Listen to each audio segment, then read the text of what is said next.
Are you someone with a mild interest in the 3D medium? Did you see someone make a BJD on Instagram and want to make one yourself? Or maybe you've always wanted to make a hit indie video game based on your nostalgic favorites? Or anything related to these topics?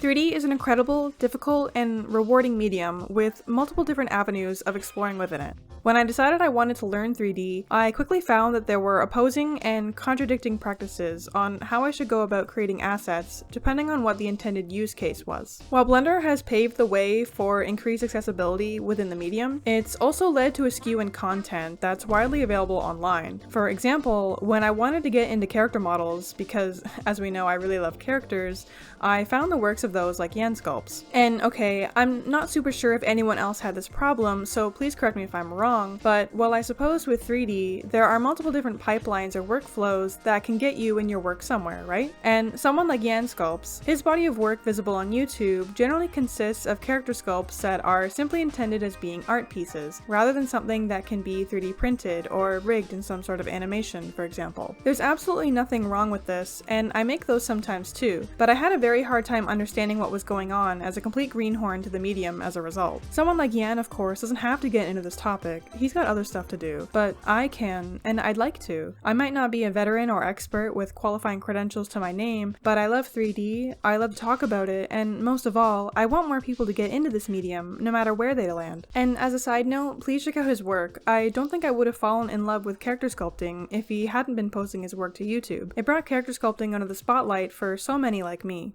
As someone who ended up going to school for this stuff, I do understand what's going on now, but what I wanted to do today was introduce and briefly explain what's possible with 3D as a whole. I won't be able to cover everything, of course. For example, I won't be discussing things like jewelry design or toy design, but I wanted to select a few popular paths, let's call it, in 3D, and highlight them for people who may be interested in any of them. Before I get into it, I'd like to try to introduce 3D as a medium as best that I can. When most people think of 3D, the first thing that comes to mind is probably video games or 3D animated movies like Spider-Verse. But 3D is found in more places than you might think. You've got video games, of course, and the movies I mentioned earlier, but there's also visual effects, VTubers, VR chat, anime figures, dolls and BJDs, architecture, jewelry, toys, certain kinds of furniture, hardware, sculptures, and the list goes on. And I will actually go a little further if you'll entertain me for a bit. There's compositors that take live footage and various 2D or 3D elements and compose them into one picture. It's how we get things like visual effects and CG characters on screen in the final film. Then there's mocap, where people set up and record motion capture for things like video games or film. Or lighting artists, who are responsible for lighting 3D scenes in films like Turning Red. Or photogrammetry, where real-life people and objects are scanned into 3D. An example many people may know is that in Resident Evil 2 Remake, Capcom used real-life scanned models as a base for Leon and Claire. And I haven't even mentioned any traditional 3D work like clay sculpture, wood carving, marble sculpture, welding, glass art, and more. All these things to me fall under the big umbrella I call 3D. But today I'll be going into more detail on 3D for video games and animation, live tracking models for things like VTubers and VR chat, and digital sculptures, anime figures, and ball-jointed dolls. I'll be discussing what constitutes those paths in general, and a few ways on how you can learn it yourself. Initially, I thought that this video should cover more topics like VFX or more casual 3D work, but then I thought, well,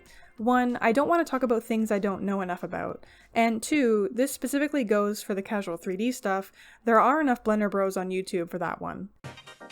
So let's start with 3D for video games and animation. For ease of conversation, I'll be combining 3D animation and game art into one topic, and I'll be calling them production-ready assets. These types of 3D models are intended for use within a game or animation project and have very specific rules that must be followed to ensure that they'll work well within a production. Although if someone is making an indie game, game jam, or any sort of personal work, they may choose to cheese some things. Production-ready assets generally must be optimized with clean topology for proper deformations, UV'd and textured, properly baked according to the high and low poly meshes, rigged with proper bone placement, corrections, and weights, and some other things depending on the project or production. Production-ready models on their own are a bit difficult to talk about, as there are all sorts of different productions they could be in. Someone creating a game-ready character model for their portfolio versus someone creating a game-ready character for their indie game might skip certain steps or take take alternate routes. If this is something that speaks to you, then you might be interested in becoming a 3D artist in the game or animation industry as a contract, freelance, or full-time employee. Going indie is always an option as well, due to the rise of independent animation and game studios, or you could even create your own productions independently. But I do have to discuss the giant elephant that's wandered into the room. I would implore anyone interested in 3D for games or animation, indie or otherwise, to please look into the massive industry problems that we're facing right now and reconsider. This is an unprecedented time in both industries. While I believe 3D animation will recover more quickly than games, I know games is far more lucrative and attracts more die-hard people whose ultimate dream is to work on one. Indie game studios are shutting down, corporate game studios are shutting down, nearly 20,000 people have lost their jobs in 1 year. And I don't not want people to learn 3D, I mean, I'm making this video after all, but I don't want anyone to run headfirst into an industry that can barely hold on to seniors, let alone hire any juniors. With all that being said, if you're still interested in learning 3D for games and animation, then I believe there's about 3 main ways to go about that: college or university, private mentorship and workshops, and complete self-learning. If you decide to go with a college or university program, that could range anywhere from 1 to 4 years, and you'll be paying tuition and other associated costs. For private mentorships and workshops, you may or may not be paying the same amount as a college or university program, but you might not have any gen eds. And for the last option, you might just be able to teach yourself solid fundamentals without paying a dime thanks to YouTube tutorials, Twitter threads, free workshops, program documentation, and more. For me, I opted to go with the college program as my province offered tuition assistance and the program was well maintained and frequently updated to match the needs of the industry. However, I must note that I didn't just get my diploma and leave. I continued studying on my own time, and I've paid for a few learning materials since graduating. If you're someone who's interested in learning 3D for games or animation,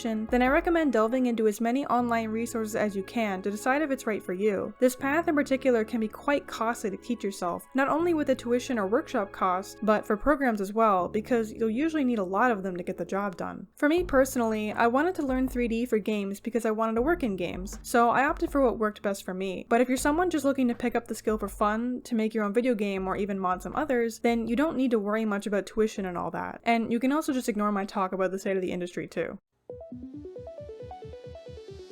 This one might be a popular topic since I'm working on my own, so let's talk about live tracking models. So the 2 most popular 3D live tracking models are VTubers and VR chat avatars, and there are a lot of people creating their own models for themselves or for clients as a freelancer. You'd be considered self-employed if you do this, from what I understand. Similar to how game and animation assets have specific requirements to function as assets, so too do live tracking models, with many exceptions. The requirements for a live tracking model is generally as follows. They must have good topology for deformation as it's being animated, with proper UVs and density for textures, and correct bone placement on the rigs, with shape keys and weights. If you're someone interested in learning live tracking models, you'll need to fundamentally understand the concepts that I just briefly laid out, but even so, there's a lot of freedom with these types of models. Though if you're looking to create models for others, then make sure that you're delivering something that won't break. As for learning how to create live tracked models, there are tons of resources and tutorials found online, as the entire model from start to finish can be done in Blender. While you could learn everything you need for free, you might personally benefit from checking out some courses or workshops designed to teach things like rigging, because it's notorious for being difficult to learn. And since the entire live tracking model pipeline can be done in Blender, there are so many tutorials and series focused entirely on learning it. So I personally think that live tracking models are much more accessible to learn than production ready ones.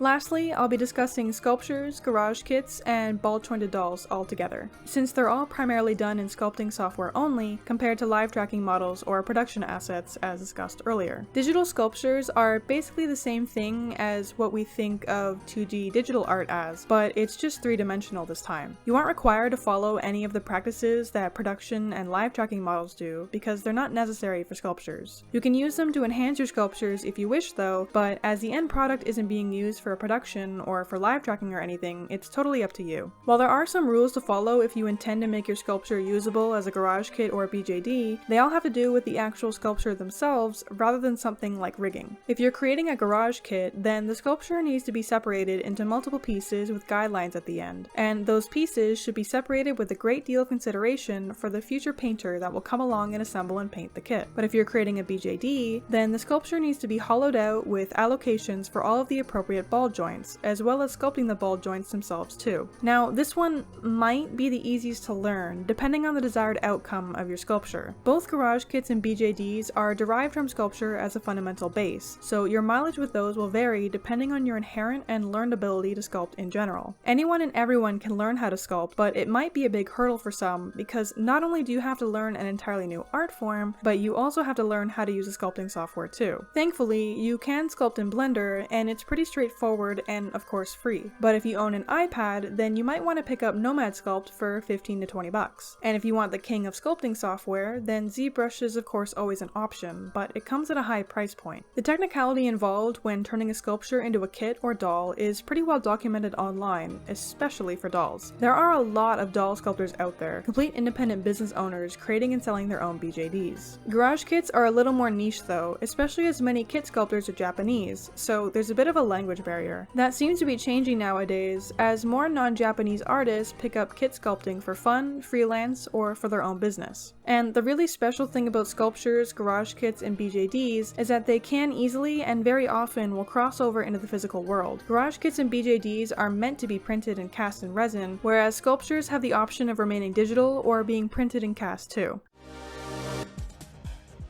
I know there's so much more I could say, but I'd like to end the video off here. As I mentioned at the start of the discussion, I wanted to focus on a few key paths that many may be interested in when it comes to 3D, rather than try to encompass everything I could think of. I find it more focused and fair in that way, to myself and to you. If you're someone who was interested in some of these 3D paths, or just wanted to learn a little more for your own curiosity's sake, then I hope that this video has been helpful and informative. And in 2024, 3D has never been more accessible. Since you can do so much of each path's pipeline in a program like Blender, then there's really not too much in the way between you and one of the most rewarding mediums out there. Thank you so much for watching, and I'll catch you later. Bye bye!